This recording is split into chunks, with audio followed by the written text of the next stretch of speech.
So you guys have been begging me to do an update video on Absolute Batman, and the new comic just came out and Bane just broke the bat.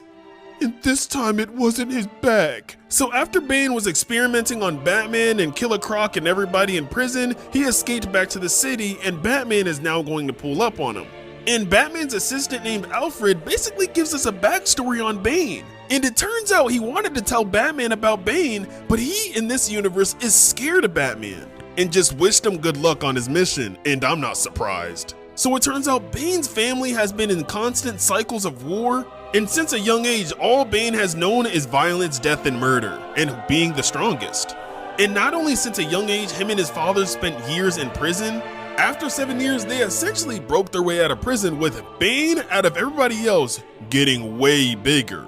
And here's the most important part. His father gives him the mask, which he wears as a flag, and says, "You, Corcel, my son."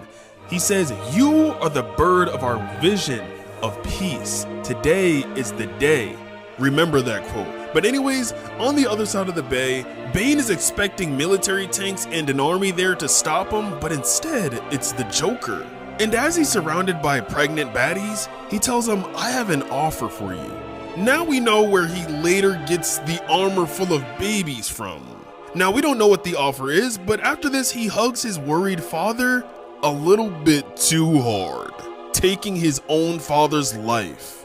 Fast forward, we learn that the Venom doesn't give him power, it gives him control over the power he already has, controlling his mind, muscle, and everything in his body at a cellular level, which means he can enhance everything about himself at his own will.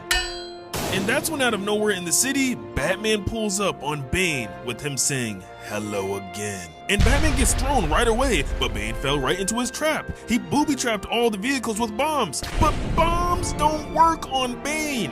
He snuffs Batman and eventually breaks his hand and takes his hatchet and does the unthinkable, cuts off both of Batman's arms. I think it's disrespectful to even say that he's handicapped because he has no hands. He's just Cap. And instead of breaking his back this time, he broke his face. His skull fractured and destroyed, leaving him there with his skull destroyed. And remember the quote his father said, "You are the bird of our vision of peace"?